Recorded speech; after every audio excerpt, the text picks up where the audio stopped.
relation to this vision that you have of the future, what do you think are the main challenges and opportunities that we're facing right now, and the main policy actions that you think we need to undertake so that we can address the challenges, seize the opportunities, and make your vision happen? Well, the big problems are never the technology, it's always the people. Getting people to change their habits and to do new things is sometimes monumentally difficult. And sometimes almost as a joke, I say, for big technological change to happen, we sometimes have to wait for people to die. That's true. But we tend to have a very interesting, what I would call bipolar society. The very young people grasp the technology, the ideas, and run with them. And their parents pay for it all.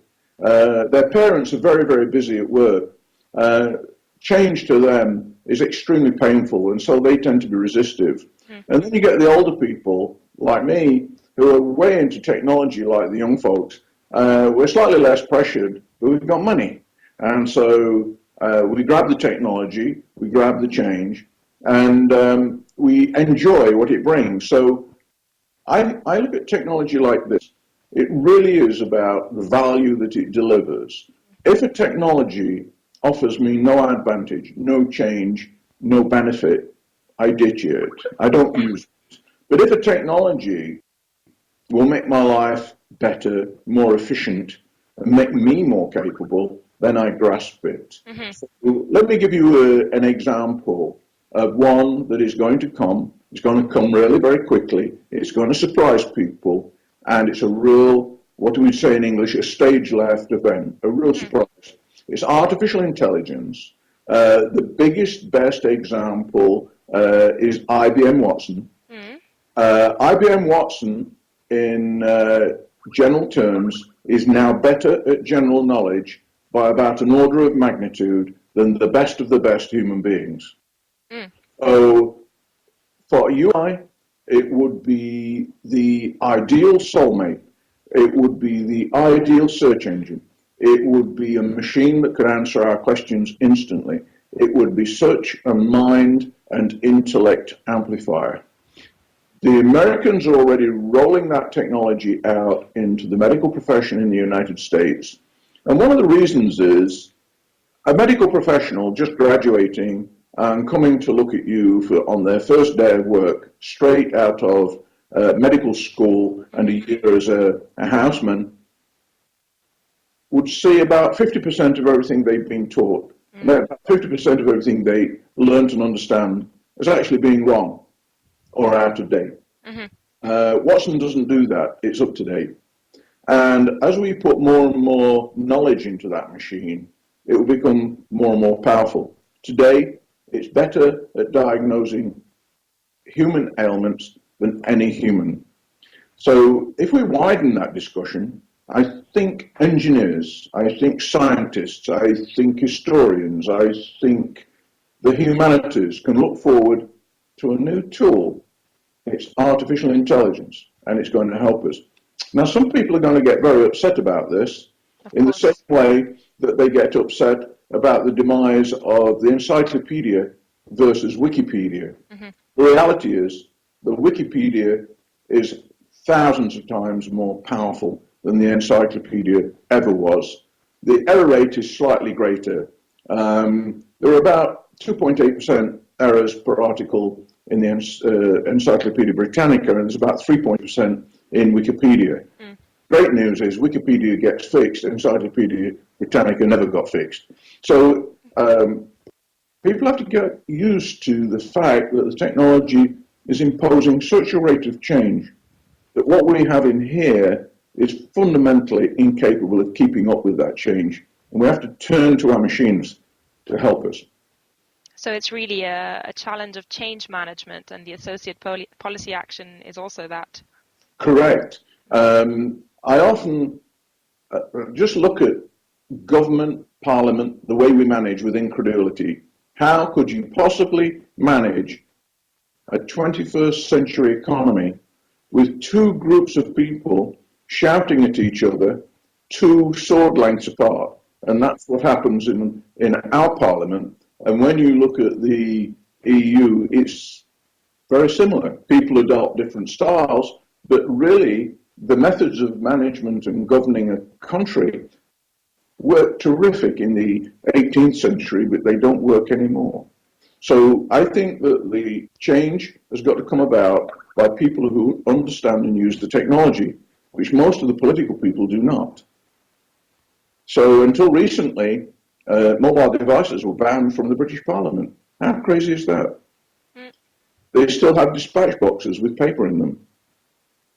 Business would die in such management techniques. Yeah. So I think the policy changes have got to start at the top, the fundamental leadership, and the people who are managing countries and companies have really got to understand what it can do. Absolutely. And in relation to these changes, do you think we will also see some very new types of businesses that fully embrace key digital technologies emerging by 2050? And do you have an idea of what these businesses could actually look like? Without doubt. I mean, it's absolutely obvious that that's going to happen. So let me give you a couple of examples. We can now print our electronics onto flexible circuits. Mm-hmm. We can make flexible batteries. We can make flexible displays. So instead of making our devices as solid lumps of plastic and metal, how about if they were coming off a printing press, pretty much like laminated paper or carpets, if you will. And so you might envisage your mobile device or any kind of device, customized design to fit your requirements, being printed in a matter of seconds and cut out and handed to you so that you could actually fold it, put it in your pocket or slip it into your back pocket of your jeans without it hurting you when you sit down. So that conformal technology is on its way. And one of the final vestiges of the past is that power connector. Well, very shortly, the last connector on all the devices will be power. That will go. We'll be using inductive coupling to power the devices. You put your device down on your desk, it will charge. Already, we have most of our devices connected by wireless. They're not using cables anymore. And the connectors are the last bit of technology. Soft keys have been adopted against all predictions. But let's go a little bit far out. Supposing we do embrace a new series of technologies for the automotive industry, how about a plastic shell of an automotive that is printed? And not only is that shell the structure of the automotive, it's the battery as well. Moreover, you can program the color. And if you scratch it or dent it, it self-repairs. Those components actually exist today. Mm-hmm. And the battle is to get the price down to compete with the metal bashing solutions that we have. We've been pressing metal for over 100 years. We're rather good at it and it's extremely cheap. To actually print a car is not just feasible, it's being done.